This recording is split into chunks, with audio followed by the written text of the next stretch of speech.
Kompas Petang kami lanjutkan, saudara. Warga Iran memadati Grand Mosalah di Teheran untuk mengikuti prosesi awal pemakaman nasional mendiang pemimpin tertinggi Iran, Ayatollah Ali Khamenei.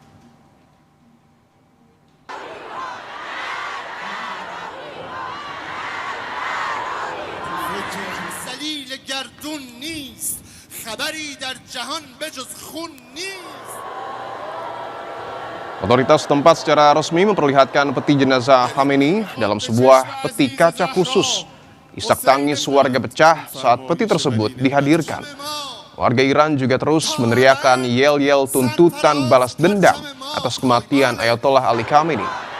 Khamenei wafat pada usia 86 tahun, menyusul serangan udara Israel di awal perang pada 28 Februari lalu yang berlanjut pada saling serang antara Iran dan Amerika Serikat. به چشم عزیز زهرا حسین بودند اون فرمایش ولی نعمتشون ما تا ابد.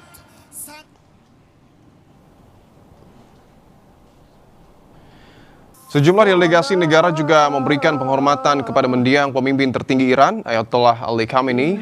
Mulai Sabtu, Iran akan mengadakan upacara pemakaman untuk Khamenei. Jenazah pemimpin tertinggi Iran ini akan dibawa berkeliling kota di Iran dan Irak yang bertetangga sebelum dimakamkan. Pemerintahan Iran meminta masyarakat, pegawai pemerintah, dan pasukan militer memenuhi jalanan sebagai penghormatan terakhir kepada Khamenei. Khamenei yang memimpin Iran selama hampir 4 dekade meninggal pada 28 Februari ketika Amerika Serikat dan Israel sama-sama melancarkan perang.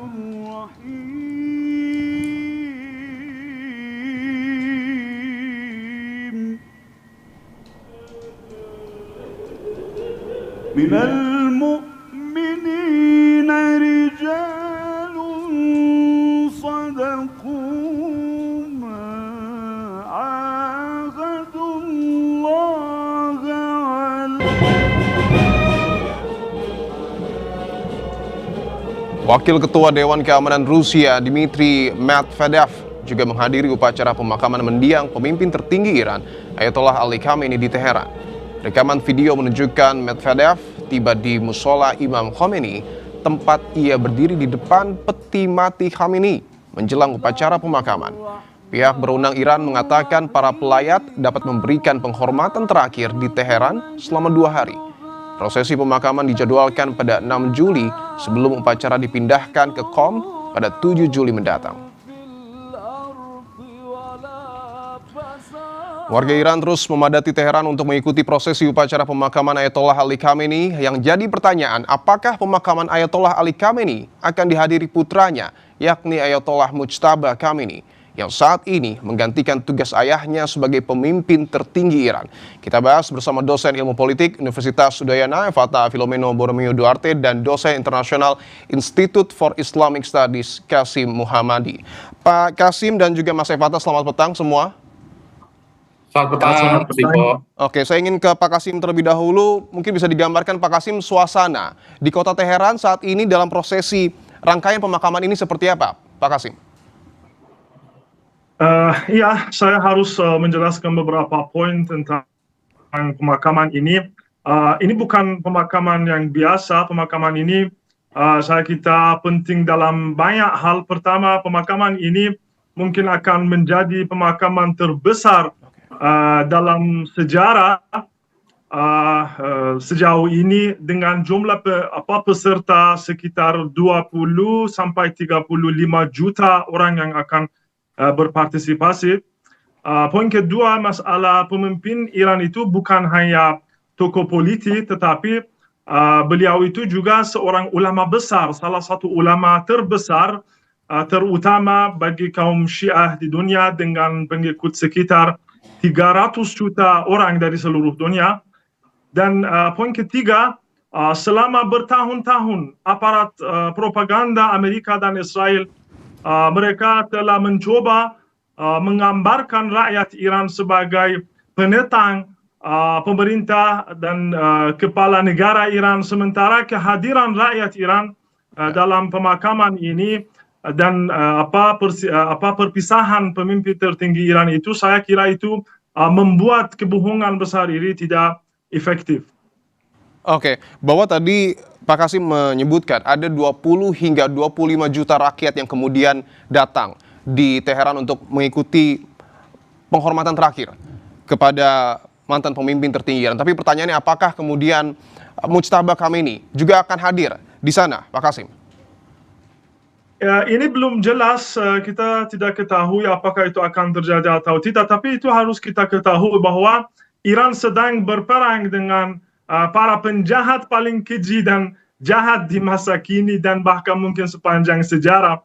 Makhluk-makhluk yang kejahatan dan kejamannya masa lalu kita tidak bisa mungkin temukan, dan itu sudah terbukti bahwa sudah mereka membunuh ratusan ribu orang di Gaza, di Lebanon, di Iran, dan juga sudah terbukti bahwa mereka tidak mematuhi perjanjian atau kesepakatan apapun, sehingga sangat mungkin mereka tidak akan beliau itu tidak akan berpartisipasi dalam upacara resmi ini, kecuali tim keamanan beliau itu meyakinkan beliau bahwa tidak ada bahaya atau ancaman untuk beliau itu. Iya, oke. Saya ingin ke Mas Efata.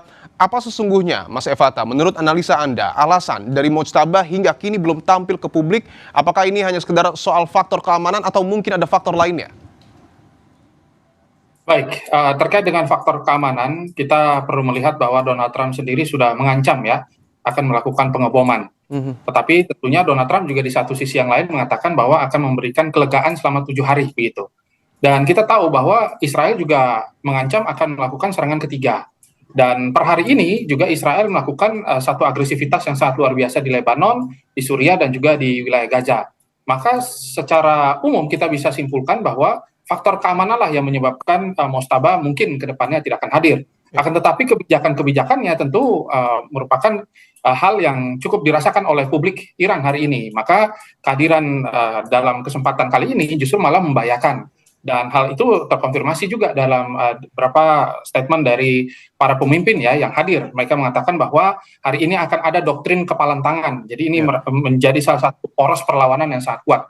Dan itu menjadi salah satu ideologi yang dibawa oleh Mujtaba. Saya lihat demikian. Ya, karena sebelumnya juga Menhan Israel menyebut bahwa Mujtaba ini akan ditargetkan untuk dibunuh atau menjadi target selanjutnya. Tapi pertanyaan saya, melihat kondisi Iran saat ini, apakah betul Iran masih dalam ancaman dari Amerika Serikat ataupun Israel, Mas Efata? Ya, bahwa kita bisa lihat ada, kalau di dalam ilmu politik itu argumentum ad populum ya. Jadi Iran memainkan strategi bahwa masa yang berkumpul hari ini itu membuktikan bahwa mereka cukup solid dan mampu menghadapi segala macam tantangan yang ada. Dan terkait dengan situasi bahwa apakah nanti para pemimpin-pemimpin dari IRGC muncul dan juga pemimpin dari Iran muncul tidak menjadi target oleh Israel, tentu hal tersebut kita bisa saksikan ya bahwa kesempatan dari Israel untuk melihat di mana posisi dan juga para pemimpin dari Iran itu menjadi salah satu tujuan politik dan juga tujuan militer besar dari Amerika Serikat itu ya, dari Israel dan juga Amerika Serikat. Maka hal-hal tersebutlah yang tampaknya menjadi salah satu poin yang dihindari lah dalam kesempatan hari ini. Dan kita tahu bahwa kebijakan pertahanan dalam kedua belah pihak dan juga poros-poros perlawanan yang saat ini justru berkumpul malah menjadi satu poin yang diamati. Maka ini bisa dikatakan sebagai strategi pengepungan. Ditambah Netanyahu mengatakan bahwa akan ada pertemuan khusus lagi nanti di Amerika Serikat dalam waktu dekat. Kita tahu bahwa hubungan Israel dan Amerika ini kan sedang buruk. Amerika Serikat sebenarnya ingin fokus pada Indo-Pasifik, tetapi dengan kondisi bahwa Israel terus menyerang Lebanon, mau dan tidak mau, Amerika harus naruh mata juga di wilayah Timur Tengah. Nah, Iran membalas dengan strategi yang berbeda bahwa koalisi-koalisi yang berkumpul hari ini dan bahkan ada beberapa pemimpin-pemimpin yang bertikai ya di Irak juga ada muncul, terus ada milisi-milisi yang hadir begitu, dan ini menjadi tanda bahwa sebenarnya Timur Tengah ini cukup terkonsolidasi dengan sangat baik. Tetapi Amerika justru tidak mengharapkan hal tersebut dan akan melakukan tekanan terus. Oke, saya ingin ke Pak Kasim. Apakah Anda memiliki informasi, Pak Kasim, sebenarnya seperti apa kondisi dari Mujtaba saat ini sebenarnya? Apakah betul informasi yang kemudian beredar bahwa Mujtaba mengalami luka parah? Iya, tidak begitu. Kita pasti bahwa beliau itu dalam keadaan selamat, dan itu juga bahkan dikonfirmasi sama musuh-musuh itu Amerika Serikat dan Israel, bahwa itu beliau itu yang sekarang memutuskan putusan-putusan yang sekarang beredar di Iran. Dan ya, tapi sebagaimana yang dikatakan, sekarang masih berlangsung perang Iran dan Amerika Serikat, walaupun sekarang ada gencatan senjata, tapi masih saya kira bahwa mereka menunggu mungkin kesempatan untuk menyerang lagi. Oleh karena itu semua pihak di Iran itu, termasuk pimpinan, mereka sudah siap untuk kalau ada perang lagi atau kalau ada serangan lagi, mereka juga akan masuk lagi dalam perang itu. Dan kali ini itu sudah diumumkan oleh Iran secara resmi dan secara tidak resmi, back channel, bahwa kali ini bukan macam kali sebelumnya, pasti berkali-kali lipat akan Iran itu akan menyerang Amerika Serikat dan pangkalan-pangkalan mereka dan juga Israel itu. Oke.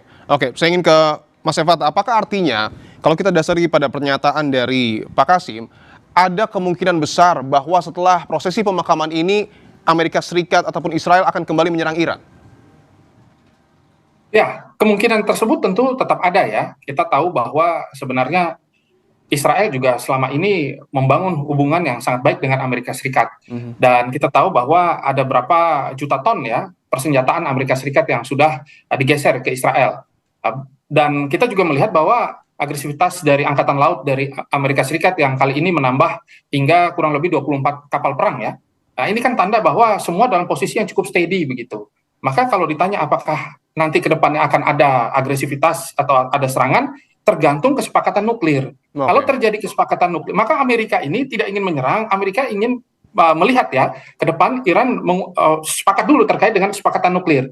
Kalau hal tersebut sudah tercapai secara politik dan memang benar-benar sudah ada degradasi yang sangat signifikan, maka mungkin saja serangan tersebut bisa saja muncul. Atau Amerika Serikat ingin ya memiliki satu semangat bahwa stop, kita sudah mencapai tujuan politik yang ada begitu. Dan kemenangan strategi victory bisa nanti diumumkan dari masing-masing negara. Akan tetapi dalam kondisi sampai saat ini, situasi tersebut memang belum jelas terlihat, maka serangan-serangan yang dilakukan, terus tekanan-tekanan yang dilakukan, bahkan Israel juga mengunci beberapa wilayah, ya wilayah-wilayah zona keamanan yang sebenarnya harusnya tidak diduduki. Ini menjadi tanda bahwa tugas dari Amerika Serikat sekarang dikerjakan oleh Israel, begitu. Jadi masih akan ada situasi yang cukup panas ke depannya. Oke, bahwa ada delegasi 45 negara yang akan datang, yang sudah datang. Koreksi kalau saya salah, tapi ada utusan khusus Presiden Rusia, Vladimir Putin, kemudian juga ada Wakil Presiden Turki, dan juga Presiden Georgia. Apakah kedatangan tamu-tamu ini, Pak Kasim, menunjukkan juga sebenarnya siapa kawan dan juga siapa lawan dari Iran itu sendiri? Iya, pasti hampir kalau saya tidak salah 100 negara sudah kirim delegasi resmi mereka dari pemerintah mereka. Dan walaupun ada tekanan yang cukup besar, itu ada informasi dari beberapa pakar politik yang dari back channel bahwa ada tekanan dari Amerika Serikat atas hampir semua negara, dan mereka diancam untuk berpartisipasi dalam upacara pemakaman Ayatollah Sayyid Ali Khamenei. Tapi ada 100 delegasi dari negara-negara dari mana-mana, khususnya dari negara-negara yang berteman sama Iran juga. Bahkan ada sebagian delegasi dari negara-negara yang mungkin tidak begitu relasinya dan hubungannya sama Iran itu mungkin tidak begitu bagus, tapi masih ada. Tapi yang sekarang menakjubkan kami ini di Iran, kenapa tidak ada delegasi dari Indonesia ini? Sekarang ada satu persoalan yang kita... Ya, saya tambahkan informasi Pak Kasim bahwa kami mendapatkan informasi dari Kementerian Luar Negeri bahwa sudah mengutus Duta Besar RI untuk kemudian datang ke sana atas nama Bapak Roy Sumirat. Saya ingin ke Mas Efata. Mungkin pertanyaannya akan cukup serupa. Respon Anda seperti apa? Saya ingin ke Pak Kasim dulu. Respon Anda seperti apa ketika Duta Besar RI ini sudah datang ke sana? Iya, pasti itu itu sinyal yang bagus daripada Indonesia, karena itu sudah lama hubungan baiknya Iran sama Indonesia itu sudah lama. Beberapa presiden Indonesia itu sudah berkunjung ke Iran dan ternyata ketemu sama pemimpin besar Iran, Dan saya kira kalau bisa itu dilanjutkan persahabatan di antara Iran dan Indonesia itu pasti itu luar biasa, karena dua negara itu merupakan dua negara Islam yang mungkin terbesar di dunia dan juga cukup kuat kedua-duanya. Oleh karena itu saya kira kalau bisa hubungan politiknya dua negara itu bisa dikuatkan, itu pasti bagus bagi kedua-dua negara. Oke, tentu kita akan pantau ya seperti apa prosesi pemakaman yang kemudian dilakukan di Teheran. Terima kasih Mas Evatan dan juga Pak Kasim telah bergabung di Kompas Petang.